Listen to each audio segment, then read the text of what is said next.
అసలు 10 ఏళ్ల పోరాటానికి కారణం ఎవరంటున్నారు సార్ మీరు? 10 ఏళ్ల పోరాటానికి ఆహ్, కారణం ఎవరైనప్పటికీ కూడా, అధికారంలో ఎవరున్నప్పటికీ కూడా, మనము బేసిక్ ప్రశ్నలు, మౌలికమైన ప్రశ్నలు లేవనెత్తినప్పుడు, ప్రజల హక్కుల కోసం గొంతు వినిపించినప్పుడు, అలాంటి శక్తులు ముందుకొచ్చి ఆ గొంతును ఆహ్, నిలిపివేయడం కోసం, మూసివేయడం కోసం పనిచేస్తూ ఉంటాయి. అది సమాజంలో జరుగుతూనే వస్తుంది. అదే శక్తులు ఎవరికైతే తమ ప్రయోజనాలు ఉంటాయో, ప్రజల హక్కుల గురించి మాట్లాడకుండా ఉండినట్లయితే, అదే శక్తులు వీటికి కారణం అని నేను నమ్ముతున్నాను. అసలు అండా జైల్‌లో పెట్టాల్సిన అవసరం ఏమొచ్చింది sir? Normal jail is okay. అండా జైల్‌లో పెట్టాల్సిన అంత అవసరం ఏమొచ్చింది? ఆహ్, వాస్తవానికి అటువంటి అవసరం లేదు. అండా సెల్ అనేది ఉండకూడదు. అసలు జైలే ఉండకని సమాజం కావాలని నేను కోరుకుంటాను.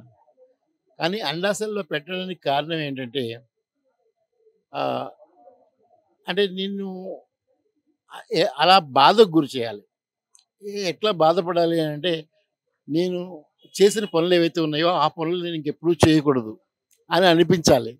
చాలా కష్టంగా ఉండాలి. ప్రతిరోజు గడపడం కష్టంగా ఉండాలి. ఆ మైండ్ మారిపోవాలి. అంటే ఏదైనా ప్రశ్నించే ఆహ్, తత్వం పోవాలి. ఎందుకు నా బతుకు నేను బతుకుతాను, ఇతరుల గురించి ఆలోచించను, మానేస్తాను అనే ఒక భయం కలగాలి. అందుకోసం అండా సెల్‌లో పెట్టారు నన్ను. మీకు ఆరోగ్యం బాలేదని తెలుసు. ఫిజికల్‌గా మీరు బాలేదని తెలిసినప్పటికి కూడా కనీసం మీకు టాబ్లెట్స్ ఇవ్వరు. వాళ్ళు ఫుడ్ సరిగ్గా ఉండదు. టాబ్లెట్స్ ఇవ్వరు. ఎందుకు సార్ అంత కఠినంగా ఎందుకు చేశారనుకుంటున్నారు మీరు? అది అలా చేసిన వాళ్ళే చెప్పారు దానికి జవాబు. నీ పరిస్థితి చూసి మొత్తం దేశంలో ఉన్న అందరూ కూడా, ఏ ప్రొఫెసరు, ఏ ఇంటలెక్చువల్ మేధావి అని మాట్లాడకూడదు. అలాంటి పరిస్థితిని కల్పించినట్లయితే అది అందరూ కూడా చూసి నేర్చుకుంటారు. మాట్లాడకుండా ఏది అన్నిట్లి మీద ప్రశ్నించకుండా ఉంటారు. నీలాంటి వాడే, అంటే 90% వైకల్యం ఉన్నవాడు, వీల్ చైర్‌లో ఉన్నవాడినే ఇలా చేస్తే మా పరిస్థితి ఏంటి అని అనుకుంటారు. అనుకునేటట్లు చేయాలి. కాబట్టి నీకు చేసి నేను ఉదాహరణగా చూపించాలి అని వాళ్ళు అన్నారు నాతోని. అదే జవాబు దీనికి.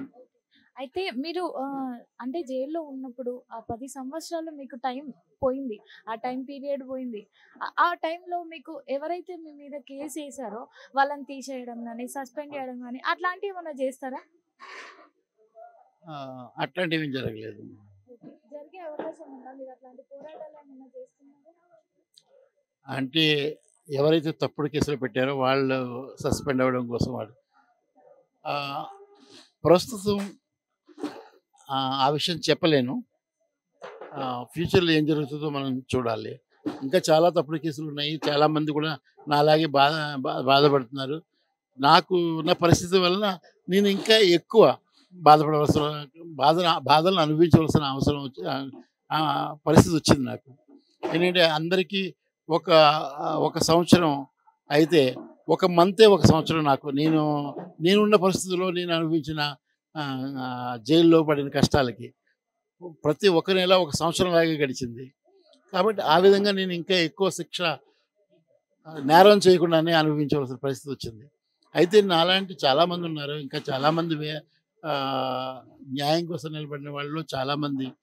ఢిల్లీలో అయితే చాలామంది విద్యార్థులు, యూపీలో కూడా విద్యార్థులు ఒక చట్టాన్ని వ్యతిరేకిస్తూ, అంటే సిటిజన్స్ యాక్ట్ వ్యతిరేకిస్తూ ఉన్న వాళ్ళు కూడా ఈ రోజుకి కూడా జైల్లో మగ్గుతున్నారు. వాళ్ళ చదువు పోయింది, వాళ్ళ డిగ్రీస్ పోయినవి, ఇంకా కూడా వాళ్ళు నిలబడ్డారు. నాకు చాలా ఆనందకరమైన విషయం ఏంటంటే, నేనొక్కడినే కాదు, చాలామంది యువతీ యువకులు కూడా న్యాయం కోసం నిలబడడం కోసం, ప్రజల హక్కుల కోసం నిలబడడం కోసం, ఇలాంటి కష్టాలు ఎన్ని తెచ్చినప్పటికి కూడా నిలబడి ఉన్నారు. వాళ్ళు జైల్లో ఈనాటికి కూడా ఉన్నారు. 4, 5 సంవత్సరాలు నడిచిపోతున్నప్పటికీ కూడా వాళ్ళు విడుదల కాకపోయినా, బెయిల్ ఇవ్వాల్సిన అవకాశం ఉన్నప్పటికీ, కోర్టులు బెయిల్ ఇవ్వకుండా ఉన్నప్పటికీ కూడా వాళ్ళు నిలబడి ఉన్నారు. ఇలాంటి పరిస్థితులు వస్తుంటే ఇంకా ఎక్కువ మంది అలా నిలబడే వాళ్ళు ముందుకు వచ్చేటట్టుగా నాకు కనిపిస్తున్నది. Thank you. Thank you very much. చూసినాం కదా, అసలు ప్రజల కోసం పనిచేసే ప్రొఫెసర్లనే ఇన్ని రోజులు 10 సంవత్సరాల వరకు జైల్లో పెట్టారు. దీని తర్వాత సామాన్య వ్యక్తులు ఉంటారు, వాళ్ళు చిన్న చిన్న తప్పులు చేసినప్పటికీ వాళ్ళని జైల్లోనే ఉంచి కఠినంగా శిక్షిస్తున్నారు. వాళ్ళకి కూడా అట్లాంటి ఇబ్బందులు ఏం పెట్టొద్దు, అసలు జైల్లో ఉండొద్దు అనేటట్టు సాయిబాబా గారు అభిప్రాయపడుతున్నట్టు మనకు చెప్తున్నాను. కెమెరామెన్ స్వరూప్తో ప్రత్యూష.